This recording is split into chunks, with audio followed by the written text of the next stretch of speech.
ಸರ್ಕಾರದ ಮತ್ತೊಂದು ಕರ್ಮಕಾಂಡ ಈಗ ಬಯಲಾಗಿದೆ. ಕಾರ್ಮಿಕ ಇಲಾಖೆಯಲ್ಲಿನ ಗೋಲ್ಮಾಲ್ ಈಗ ಬಯಲಾಗಿದೆ. ರಿಪಬ್ಲಿಕ್ ಕನ್ನಡದ ಎಕ್ಸ್ಕ್ಲೂಸಿವ್ ಸುದ್ದಿ ಇದು. ಲ್ಯಾಪ್ಟಾಪ್ ಹಗರಣ ಈಗ ನಾವು ಎಕ್ಸ್ಪೋಸ್ ಮಾಡ್ತಾ ಇದ್ದೀವಿ. ಸರ್ಕಾರದ ಕರ್ಮಕಾಂಡಕ್ಕೆ ಹಿಡಿದ ಕನ್ನಡಿ ಲ್ಯಾಪ್ಟಾಪ್ ಹಗರಣ.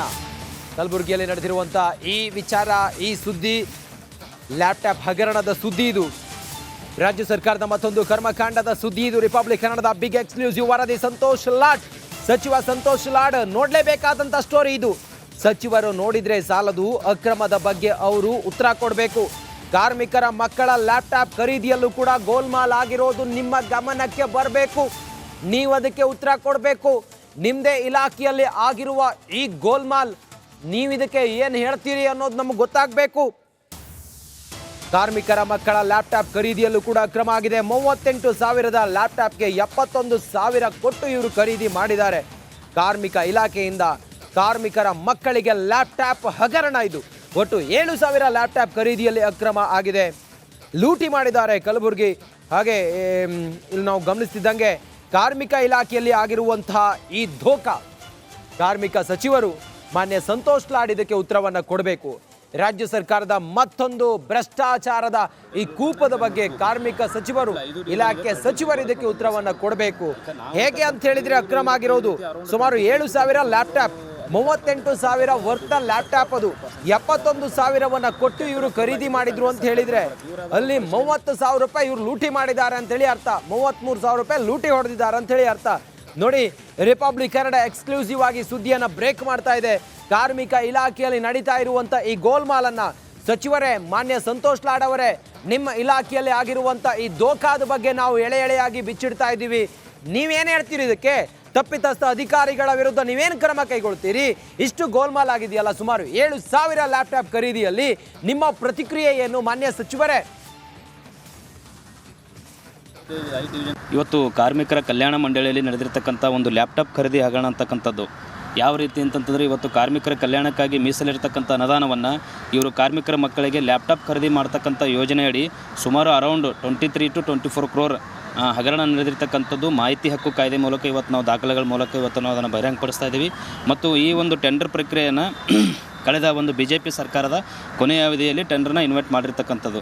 ಆದರೆ ಈ ಒಂದು ಟೆಂಡರ್ ಪ್ರಕ್ರಿಯೆಯನ್ನು ಅಪ್ರೂವಲ್ ಕೊಟ್ಟಿರ್ತಕ್ಕಂಥದ್ದು ಕಾಂಗ್ರೆಸ್ ಸರ್ಕಾರದ ಜುಲೈ ತಿಂಗಳಲ್ಲಿ, ಕಾಂಗ್ರೆಸ್ ಸರ್ಕಾರ ಅಧಿಕಾರ ಬಂದಿರತಕ್ಕಂಥ ಜುಲೈ ತಿಂಗಳಲ್ಲಿ. ಆದರೆ ನಾವು ಅಂತಕ್ಕಂಥದ್ದು ಈ ಒಂದು ಕಾಂಗ್ರೆಸ್ ಅಧಿಕಾರಕ್ಕೆ ಬಂದಿರತಕ್ಕಂಥದ್ದು BJP ಸರ್ಕಾರ ಒಂದು 40% ಕಮಿಷನ್ ಸರ್ಕಾರ ಅದ ಅಂತ ಹೇಳ್ಬಿಟ್ಟು ಜನರ ಮುಂದೆ ಇಟ್ಕೊಂಡು ಇವತ್ತೇನು ಅಧಿಕಾರಕ್ಕೆ ಬಂದಿರತಕ್ಕಂಥ ಕಾಂಗ್ರೆಸ್ ಸರ್ಕಾರ. ಬಟ್ ಇವರ ಅದಕ್ಕೆ ಸರ್ಕಾರದ ಅವಧಿಯಲ್ಲಿ ಆಗಿರ್ತಕ್ಕಂಥ ಒಂದು ಟೆಂಡರ್ ಹಗರಣ ಅಂತಕ್ಕಂಥದ್ದನ್ನು ಮುಚ್ಚಿಡ್ತಕ್ಕಂಥ ಕೆಲಸ ಮಾಡ್ತಾ ಇದ್ದಾರೆ. ಅದನ್ನು ಅವರು 40% ಮಾಡಿದರೆ ಇವರು 60% ಕಮಿಷನ್ ಮಾಡ್ತಕ್ಕಂಥದ್ದು ಇವತ್ತು ದಾಖಲೆಗಳಿಂದ ನಾವು ಇವತ್ತು ಆರೋಪ ಮಾಡ್ತಾ ಇದ್ದೀವಿ. ಇವತ್ತು ಕಾರ್ಮಿಕರ ಕಲ್ಯಾಣ ಮಂಡಳಿಯಲ್ಲಿ ನಡೆದಿರ್ತಕ್ಕಂಥ ಒಂದು ಲ್ಯಾಪ್ಟಾಪ್ ಖರೀದಿ ಸಂತೋಷ್ ಲಾಡ್ ಅವರು ಏನು ಮಾಡ್ತಿದ್ದಾರೆ ಅಂದರೆ, ಸ್ಕಾಲರ್ಶಿಪ್ ಅಂತಾರೆ ಪೂರ ಕಡಿತಗೊಳಿಸಿದ್ದಾರೆ. 70% ಸ್ಕಾಲರ್ಶಿಪ್ ಕಡಿತಗೊಳಿಸಿದ್ದಾರೆ. ಅದೇ ಈಗ ಟೆಂಡರ್ ಹಗರಣ ಕರೆದು ಏನು ಮಾಡ್ತಾರೆ, ಸ್ಕಾಲರ್ಶಿಪ್ ಕೊಡೋಕ್ಕೆ ಅವರಿಗೆ ಅನುದಾನ ಇಲ್ಲ ಅಂತಾರೆ. ಬಟ್ ಇವಾಗ ಇದು ಒಂದು ಲ್ಯಾಪ್ಟಾಪ್ ನೋಡಿದ್ರೆ ದೊಡ್ಡ ಒಳ್ಳೆಯ ಸ್ಕೀಮ್ ಇದು ಮಾಡಿಬಿಟ್ರೆ ಏನಪ್ಪ ಅಂದ್ರೆ ದೊಡ್ಡ ಹಗರಣ ಇದೆ ಅದರಲ್ಲಿ. ಈಗ ನೋಡಿ, ಲ್ಯಾಪ್ಟಾಪ್ ರೇಟ್ ನೋಡಿದ್ರೆ ನಾವು ಹೊರಗಡೆ ತೊಗೊಂಡು ನೋಡಿದ್ರೆ ಅದರಲ್ಲಿ 30,000 to 38,000 ರೂಪಾಯಿ ಅಷ್ಟೇ ಇದೆ ಅದರ ರೇಟು, ಮಾರ್ಕೆಟ್ ರೇಟು ಅಥವಾ ಇದರದ್ದು ರೇಟು. ಬಟ್ ಇವರು ಅದ್ರಾಗಾದರೆ 71,000 ರೂಪಾಯಿ ರೇಟ್ ಹಚ್ಚಿದ್ದಾರೆ. ಇದರಿಂದ ಎಷ್ಟು ಸ್ಕ್ಯಾಮ್ ಇದೆ ಅಂತ ನಿಮಗೆ ಗೊತ್ತಿದೆ ಸರ್. ಬಟ್ ಇದಕ್ಕೆ ಇವರು 7,000 ಲ್ಯಾಪ್ಟಾಪನ್ನು ಖರೀದಿ ಮಾಡಿದರೆ ಒಂದು 4 ಡಿವಿಷನ್ಗೆ ಎಲ್ಲ ಡಿವಿಷನ್ಗಳಿಗೆ 300 ಲ್ಯಾಪ್ಟಾಪ್ ಹೋಗಿದ್ದಾವೆ. ಇದರಿಂದ ಮಿನಿಮಮ್ ಭಾಳ ಅವ್ಯವಹಾರ ಆಗಿದೆ. 40 ಮತ್ತೇನಂದರೆ ಇದಕ್ಕೆ ಒಂದು ಡಿವಿಷನ್ಗೆ 1,400 ಲ್ಯಾಪ್ಟಾಪ್ ಬಂದಿವೆ. ಹಾಗಾಗಿ ಇದಕ್ಕೆ ದೊಡ್ಡ ಪ್ರಮಾಣವಾಗಿ ತನಿಖೆ ನಡೀಬೇಕು. ಏನು ಯಾವುದು ಪ್ರೋತ್ಸಾಹನ ನೋಡ್ರಿ, ಇವತ್ತು ಸ್ಕಾಲರ್ಶಿಪ್ ಕೊಡಬೇಕಾದ್ರೆ ಮಕ್ಕಳಿಗೆ ಎಷ್ಟು 1,000-1,200 ಸ್ಕಾಲರ್ಶಿಪ್ ಕೊಡ್ತಾರೆ. ಇದೇ 5ನೇ 6ನೇ ಮಕ್ಕಳಿಗೆ ಮೊದಲು ಸ್ಕಾಲರ್ಶಿಪ್ ಅಂದರೆ 5,000-6,000 ಇತ್ತು. PUC ಓದ್ತಾ ಹುಡುಗಿ 15,000 ರೂಪಾಯಿ ಸ್ಕಾಲರ್ಶಿಪ್ ಇತ್ತು. ಹಾಗಾಗಿ ಇವಾಗ ಏನು ಮಾಡ್ತಾರೆ, PUC ಓದೋರಿಗೆ 2,000 ಕೊಡ್ತಾಯಿದ್ದಾರೆ. 1 to 5 ತನಕ ಇವಾಗ 2 ಕೊಡ್ತಾಯಿದ್ದಾರೆ. ಅಂದರೆ 1,200 ರೂಪಾಯಿ ಸ್ಕಾಲರ್ಶಿಪ್ ಕೊಡ್ತಾಯಿದ್ದಾರೆ. ಇದರಲ್ಲಿ 70% 80% ಪೂರಾ ಇದು ಆಗಿಬಿಟ್ರೆ ವಿಳಂಬ ಮಾಡಿಬಿಟ್ಟಿದ್ದಾರೆ. ಸಂತೋಷ್ ಲಾಡ್ ಅವರು ಏನು ಮಾಡ್ತಿದ್ದಾರೆ ಅಂದರೆ, ಸ್ಕಾಲರ್ಶಿಪ್ ಅಂತಾರೆ ಪೂರ ಕಡಿತಗೊಳಿಸಿದ್ದಾರೆ. 70% ಸ್ಕಾಲರ್ಶಿಪ್ ಕಡಿತಗೊಳಿಸಿದ್ದಾರೆ. ಅದೇ ಈಗ ಟೆಂಡರ್ ಹಗರಣ ಕರೆದು ಏನು ಮಾಡ್ತಾರೆ, ಸ್ಕಾಲರ್ಶಿಪ್ ಕೊಡೋಕ್ಕೆ ಅವರಿಗೆ ಅನುದಾನ ಇಲ್ಲ ಅಂತಾರೆ. ಬಟ್ ಇವಾಗ ಇದು ಒಂದು ಲ್ಯಾಪ್ಟಾಪ್ ನೋಡಿದ್ರೆ ದೊಡ್ಡ ಒಳ್ಳೆಯ ಸ್ಕೀಮ್ ಇದು ಮಾಡಿಬಿಟ್ರೆ ಅದು ವರ್ತ್ 38,000 ರೂಪಾಯಿಯ ಲ್ಯಾಪ್ಟಾಪ್ 71,000 ರೂಪಾಯಿಗೆ ಖರೀದಿ ಮಾಡಿದ್ದಾರೆ. ಪರ್ ಲ್ಯಾಪ್ಟಾಪ್ನಲ್ಲಿ ಸುಮಾರು 33,000 ರೂಪಾಯಿ ಇವರು ದೋಖಾ ಮಾಡಿದ್ದಾರೆ. ಹಾಗಾದರೆ ನಮ್ಮ ಪ್ರತಿನಿಧಿ ಅಜಯ್ ಲ್ಯಾಪ್ಟಾಪ್ ಶೋರೂಮ್ಗೆ ಹೋಗಿ ಒಂದು ರಿಯಾಲಿಟಿ ಚೆಕ್ ನಡೆಸಿದ್ದಾರೆ. ಬನ್ನಿ ನೋಡೋಣ. ಬಡ ಮಕ್ಕಳಿಗೆ ಕೊಡಬೇಕಾದಂತಹ ಲ್ಯಾಪ್ಟಾಪ್ನಲ್ಲಿ ಗೋಲ್ಮಾಲ್ ಆಗಿದೆ ಅನ್ನೋ ವಿಚಾರವಾಗಿ ನಾವು ಕೂಡ ರಿಯಾಲಿಟಿ ಚೆಕ್ಗಳನ್ನ ಮಾಡ್ತಿದ್ವಿ. ಒಂದೇ ಅಂಗಡಿಗೆ ಹೋಗೋದು ನಿಜಕ್ಕೂ ಕೂಡ ಸರಿಯಲ್ಲ. ಯಾಕಂದರೆ ಒಂದೊಂದು ಕಡೆ ಒಂದೊಂದು ರೇಟ್ ಇರ್ಬೋದು. ಅಂದರೆ ಈಗ ನಾವು ಕೂಡ SP ರೋಡಲ್ಲಿ ನೂರಾರು ಅಂಗಡಿಗಳಿದ್ದಾವೆ. ಅಲ್ಲೂ ಕೂಡ ಈಗಾಗಲೇ ನಾವು ಕೂಡ ಇನ್ನೊಂದು ಅಂಗಡಿಗೆ ಕೂಡ ಬಂದಿರುವಂಥದ್ದು, ಲ್ಯಾಪ್ಟಾಪ್ ಇರುವಂಥ ಅಂಗಡಿಗೆ. ಇಲ್ಲೂ ಕೂಡ ವಿಚಾರಿಸೋಣ ಎಷ್ಟಿದೆ ಅದು ಒಂದು ಲ್ಯಾಪ್ಟಾಪ್ನ ರೇಟು, ಇವ್ರು ಯಾಕೆ ಅಷ್ಟೊಂದು ಕೊಟ್ಟರು ಅಥವಾ ಏನಾದ್ರು ಕರೆಕ್ಟಾಗಿ ಕೊಟ್ಟು ಖರೀದಿ ಮಾಡಿದರೆ ಎಲ್ಲವೂ ಕೂಡ ರಿಯಾಲಿಟಿ ಚೆಕ್ಕಲ್ಲಿ ಕೂಡ ಗೊತ್ತಾಗುತ್ತೆ. ನಾವು ಕೂಡ ಈಗ ಒಂದು ಅಂಗಡಿಗೆ ಬಂದ್ವಿ. ಇಲ್ಲಿರುವಂಥ ಮಾಲೀಕರಿಗೂ ಕೂಡ ಕೇಳೋಣ ಎಷ್ಟಿದೆ ಈ ಒಂದು ಲ್ಯಾಪ್ಟಾಪು, ಜನ್ರೇಷನ್ ಎಷ್ಟಾಗಿರ್ಬೋದು, ಕೋರ್ ಆಗಿರ್ಬೋದು, ಏನೊಂದು ಟೆಕ್ನಿಕಲಿ ವರ್ಡ್ಸ್ಗಳು ಬರುತ್ತೆ, ಅವರು ಅದನ್ನು ಕ್ಲೀನಾಗಿ ಎಕ್ಸ್ಪ್ಲೇನ್ ಮಾಡ್ತಾರೆ. ಅವ್ರನ್ನ ಡೈರೆಕ್ಟಾಗಿ ಕೇಳೋಣ. ಸರ್, ಈಗ ನಿಮ್ಮ ಹೆಸರು ತಿಳ್ಕೊಬೋದಾ ಸರ್? ಭರತ್ ಅವರು, ಈಗ ನಾವು ಒಂದು ಲ್ಯಾಪ್ಟಾಪ್ ಬೇಕು ಅಂತ ಕೂಡ ಬಂದಿರುವಂಥದ್ದು. ಈ ಲ್ಯಾಪ್ಟಾಪ್ ಎಷ್ಟಾಗ್ಬೋದು ಅಂತ? ಅದು sir i3 11 generation, 8GB RAM ಇದೆ, 512GB SSD, 15.6 ವಿಂಡೋಸ್ 11. ಅದು ಮಿನಿಮಮ್ ನಿಮಗೆ ಬೇಕಾ ಅಂದರೆ 138-39 ತನಕ ಬರುತ್ತೆ. ಈ ಲ್ಯಾಪ್ಟಾಪು ಅದೇನಾ ಸರ್? ಅದು ಸೇಮ್, ಅದು ಲುಕ್ ಡೆಮೋ ಇದೆ ನಿಮಗೆ, ಸೇಮ್ ಈ ಥರ ಬರುತ್ತೆ ಅದು ಲ್ಯಾಪ್ಟಾಪ್. ಅದು ನೋಡೋಕ್ಕೆ ಈ ಥರ ಬರುತ್ತೆ, ಅದು ಡೆಮೋ ಸೇಮ್. ಓಕೆ ಸರ್, ಈಗ ಅದೇ ನಾನು ನಿಮಗೆ ಕೊಟ್ಟಿರುವಂಥದ್ದು i3 core 11 generation, 8GB RAM ಬರುತ್ತೆ, 512GB SSD, 15.6 ವಿಂಡೋಸ್ 11. ಅದೇ ನಿಮಗೆ ಈಯಿಂದ ನೆಕ್ಸ್ಟ್ ಸ್ವಲ್ಪ 12 ಜನ್ರೇಷನ್ ಬೇಕಾ ಅಂದ್ರೆ ಅದು ಸಿಗುತ್ತೆ. ಅದು ಮಿನಿಮಮ್ ನಿಮಗೆ 40-41 ತನಕ ಸಿಗುತ್ತೆ. ಸರ್, ಈ ಬಾಕ್ಸ್ ನೋಡ್ಬೋದಾ? ಬಾಕ್ಸ್ ಪೀಸ್ ಏನಾದರೂ ಇದರಲ್ಲೂ ಇದೆಯಾ? ಅದು i3 11 ಜನ್ರೇಷನ್, 8GB ರ್ಯಾಮ್ ಇದೆ, 512GB SSD ಇದೆ, 15.6 ವಿಂಡೋಸ್ 11. ಅದು ಬಾಕ್ಸ್ ಫಿಕ್ಸ್ ನಿಮಗೆ ಮತ್ತೆ 1 ಇಯರ್ ಕಂಪನಿ ವಾರಂಟಿ ಇರುತ್ತೆ. ಮತ್ತು ಎಕ್ಸೆಸರೀಸ್ ಜೊತೆ ಫ್ರೀ ಬರುತ್ತೆ. Bag, mouse pad, screen guard, key guard ಅದು ಎಲ್ಲ ಫ್ರೀ ಇರುತ್ತೆ ಜೊತೆ. ಸರ್, ಈಗ ಒಂದು 500-1000 ಎಷ್ಟೋ ಒಂದು ರೀತಿ ಲ್ಯಾಪ್ಟಾಪ್ ಖರೀದಿ ಮಾಡ್ತೀವಿ, ತಗೊಳ್ತೀವಿ ಅಂದರೆ ಎಷ್ಟು ಡಿಸ್ಕೌಂಟ್ ಆಗ್ಬೋದು, ಎಷ್ಟಾಗ್ಬೋದು ಒಂದು ಲ್ಯಾಪ್ಟಾಪ್ ಮೇಲೆ ನೋಡಿ?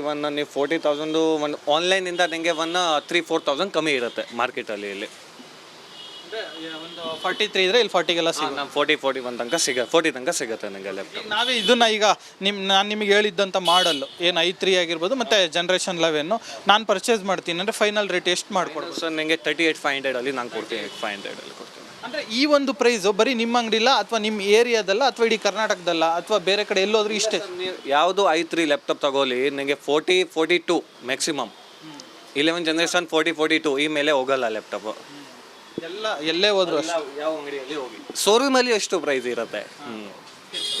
HP ಶೋರೂಮಲ್ಲಿನೇ ಹೋಗಿದ್ರೆ ಅದೇ ಪ್ರೈಸ್ ಇರುತ್ತೆ, 40-42. ಯಾಕೆ ನಮ್ಮದು ಅಂಗಡಿ ಇದೆ, ಅದೇ ನಾನು ಒಂದು ಡಿಸ್ಕೌಂಟ್ ಮಾಡಿಬಿಟ್ಟು ನಾನು ಕ್ವಾಂಟಿಟಿ ತಗೊಳ್ತೀನಿ, ಅದೇ ನಾನು ಡಿಸ್ಕೌಂಟ್ ಮಾಡಿಬಿಟ್ಟು 38,500 ತನಕ ನಾನು ಕೊಡ್ಬೋದು. ಎಸ್, ಅಂದರೆ ಈಗ ಈ ಒಂದು ಲ್ಯಾಪ್ಟಾಪ್ ಏನು ನೋಡ್ತಾ ಇದ್ರೆ ಈ ಒಂದು ಸೇಮ್ ಲ್ಯಾಪ್ಟಾಪ್ನೇ ಈಗ ಅಲ್ಲಿ ಖರೀದಿ ಮಾಡಿರುವಂಥದ್ದು ಕೂಡ ಹೇಳ್ತಾ ಇದ್ದಾರೆ. ಅಂದರೆ ಸೇಮ್ ಅಂದರೆ i3 ಅಂತ ಬರುತ್ತೆ, ಅಂದರೆ i4 i5 ಅಂತ ಬಂದರೆ ಆವಾಗ ರೇಟು ಜಾಸ್ತಿ ಆಗುತ್ತೆ. ಆದರೆ ಇಲ್ಲಿ ಮಾತ್ರ ಒಂದು ರೀತಿ ಕರೆಕ್ಟಾಗಿ ಹೇಳಿರುವಂಥದ್ದು ಅಂದರೆ i3 ಮತ್ತು 11 ಜನ್ರೇಷನ್ನು, ವಿಂಡೋ ಕೂಡ 11 ಅಂತ ಹೇಳಿ ಕೂಡ ಗೊತ್ತಾಗಿರುವಂಥದ್ದು. ಆದರೆ ಇಷ್ಟು ಮಟ್ಟಿಗೆ ಅಂದರೆ 70,000 ಕೊಟ್ಟು ಯಾಕೆ ಇದನ್ನು ಖರೀದಿ ಮಾಡಿದ್ರು ಅನ್ನೋದು ನಿಜಕ್ಕೂ ಕೂಡ ಇಲ್ಲಿ ಯಕ್ಷ ಪ್ರಶ್ನೆ ಆಗಿರುವಂಥದ್ದು. ಅಂದರೆ ನಾವು ಕೂಡ ಒಂದು ಅಂಗಡಿಗೆ ಹೋದ್ವಿ, ಅಲ್ಲೂ ಕೂಡ ಹೇಳಿದ್ರು ನಾವು ತರಿಸ್ಕೊಡ್ತೀವಿ ಸರ್, ನಿಮಗೆ ಮ್ಯಾಕ್ಸ್ ಟು ಮ್ಯಾಕ್ಸ್ ಅಂದರೆ 40-42 ಒಳಗೆ ಆಗ್ಬೋದು ಅಂತ ಅಂದರು. ಇನ್ನೊಂದು ಅಂಗಡಿಗೆ ಬಂದ್ವಿ, ಇಲ್ಲಿ ಲ್ಯಾಪ್ಟಾಪ್ ಕೂಡ ನಮಗೆ ನೋಡೋದಕ್ಕೆ ಕೂಡ ಸಿಕ್ತು. ಇಲ್ಲಿನ ಮಾಲೀಕರಿಗೂ ಕೂಡ ನಾವು ಪ್ರಶ್ನೆ ಮಾಡಿದ್ವಿ, ಅವರು ಕೂಡ ಹೇಳಿದ್ರು ಇಲ್ಲ ಸರ್ ಇದು ಒಂದು 38-40 ಒಳಗೆ ಬರುತ್ತೆ ಅನ್ನೋ ಒಂದು ಮಾತನ್ನು ಕೂಡ ಹೇಳಿದ್ರು. ಆದರೆ ಇಲ್ಲಿ ಯಾವ ಕಾರಣಕ್ಕೋಸ್ಕರ ಇಷ್ಟು ಅಂದರೆ ಡಬಲ್ ರೇಟ್ ಆಗೋಯ್ತು. ಇಲ್ಲಿ 38,000ದಿಂದ 71,000 ಅಂದರೆ ಹೆಚ್ಚು ಕಮ್ಮಿ ಡಬಲ್ ರೇಟ್ ಆಗೋಯ್ತು. ಇಷ್ಟು ಕೊಟ್ಟು ಯಾಕೆ ಇಲ್ಲಿ ಗೋಲ್ಮಾಲ್ ಮಾಡಿದ್ದಾರೆ ಇವರು ಅನ್ನೋದು ನಿಜಕ್ಕೂ ಕೂಡ ದೊಡ್ಡ ಪ್ರಶ್ನೆ ಆಗಿದೆ. ಇದಕ್ಕೆ ಸಂಬಂಧಪಟ್ಟ ಅಧಿಕಾರಿಗಳಿದ್ದಾರೆ, ಅವರೆಲ್ಲರೂ ಕೂಡ ಈ ಬಗ್ಗೆ ತನಿಖೆ ಮಾಡಬೇಕಾಗತ್ತೆ. ಯಾಕೆ ಇಷ್ಟೊಂದು ರೇಟ್ ಕೊಟ್ಟು ತಗೊಂಡ್ರು ಅಂದರೆ ಈಗ ಹೋಲ್ಸೇಲ್ ಆಗಿ ಅಷ್ಟು ತಗೊಂಡಿದ್ದಾರೆ. ಸಾವಿರಾರು ಲ್ಯಾಪ್ಟಾಪ್ಗಳು ಕೂಡ ಈಗ ಪರ್ಚೇಸ್ ಆಗಿರುವಂಥದ್ದು. ಅಷ್ಟೊಂದು ಲ್ಯಾಪ್ಟಾಪ್ಗೆ ಇನ್ನೂ ಕೂಡ ಕಮ್ಮಿ ಆಗಬೇಕು, ಆದರೆ ಇಲ್ಲಿ ಜಾಸ್ತಿ ಆಗಿದೆ. ಸೊ ಹೀಗಾಗಿ ಇದ್ರ ಬಗ್ಗೆ ಈಗಾಗಲೇ ದೊಡ್ಡ ಪ್ರಶ್ನೆಗಳು ಕೂಡ ಸ್ಟಾರ್ಟ್ ಆಗಿದೆ ಮತ್ತು ಸಾಕಷ್ಟು ಚರ್ಚೆಗಳು ಕೂಡ ಈಗಾಗಲೇ ಶುರು ಆಗಿರುವಂಥದ್ದು. ಇದು ಅಧಿಕಾರಿಗಳು ಇದ್ರ ಬಗ್ಗೆ ಗಮನ ಹರಿಸಬೇಕಾಗತ್ತೆ, ಅದಕ್ಕೂ ಕೂಡ ಒಂದು ರೀತಿ ಸೊಲ್ಯೂಷನನ್ನು ಹುಡ್ಕೊಡ್ಬೇಕಾಗತ್ತೆ. ಕ್ಯಾಮ್ರಾ ಪರ್ಸನ್ ರಾಘವೇಂದ್ರ ಜೊತೆ ಅಜಯ್, ರಿಪಬ್ಲಿಕ್ ಕನ್ನಡ, ಬೆಂಗಳೂರು. ನೋಡಿ, ಲ್ಯಾಪ್ಟಾಪ್ ಖರೀದಿಯಲ್ಲಿ ಆಗಿರುವಂಥ ಹಗರಣ ಇದು. ಸುಮಾರು ಒಂದು ಲ್ಯಾಪ್ಟಾಪ್ಗೆ 33,000ವರೆಗೂ ಕೂಡ ಒಂದು ಲ್ಯಾಪ್ಟಾಪ್ಗೆ ಇವರು ಲೂಟಿ ಮಾಡಿದ್ದಾರೆ ಅಂತ ಹೇಳಿದರೆ ಸುಮಾರು 7,000 ಲ್ಯಾಪ್ಟಾಪನ್ನು ಖರೀದಿ ಮಾಡಿದ್ದಾರೆ. ಎಷ್ಟು ಕೋಟಿ ಇವರು ದೋಖಾ ಮಾಡಿರಬೇಡ ಅನ್ನೋದನ್ನು ಅರ್ಥ ಮಾಡ್ಕೊಳ್ಬೇಕು. ಮಾನ್ಯ ಕಾರ್ಮಿಕ ಸಚಿವರೇ ಈ ಕುರಿತಾಗಿ ನೀವು ಪ್ರತಿಕ್ರಿಯೆ ಕೊಡಬೇಕು, ನಿಮ್ಮ ಉತ್ತರ ಏನು ಅಂತೇಳಿ ಹೇಳಬೇಕು. ನಿಮ್ಮದೇ ಇಲಾಖೆಯಲ್ಲಿ ಆಗಿರುವಂಥ ಈ ಬ್ರಹ್ಮಾಂಡ ಭ್ರಷ್ಟಾಚಾರ. ಮತ್ತಷ್ಟು ಮಾಹಿತಿಯೊಂದಿಗೆ ನಮ್ಮ ಕಲಬುರಗಿಯ ರಿಪೋರ್ಟರ್ ಓಂ ಪ್ರಕಾಶ್ ಮುನ್ನೂರು ನಮ್ಮ ಜೊತೆಲಿ ಈಗ ಲೈವ್ ಕನೆಕ್ಟ್ ಆಗಿದ್ದಾರೆ. ಓಂ ಪ್ರಕಾಶ್, ಸುಮಾರು ಎಷ್ಟು ಲ್ಯಾಪ್ಟಾಪ್ ಖರೀದಿ ಮಾಡಿದ್ರು? ಖರೀದಿ ಮಾಡಿದಂಥ ಟೆಂಡರ್ ತೆಗೆದುಕೊಂಡಂಥ ಆ ಕಂಪನಿ ಯಾವುದು? ಸದ್ಯ ಈಗ ಏನು ಹೇಳ್ತಾ ಇದ್ದಾರೆ ಅವರು? ಈ ಕುರಿತಾಗಿ ಮಾನ್ಯ ಸಚಿವರೇನಾದರೂ ತಮ್ಮ ಸಂಪರ್ಕಕ್ಕೆ ಸಿಕ್ಕಿದ್ರಾ ಓಂ ಪ್ರಕಾಶ್?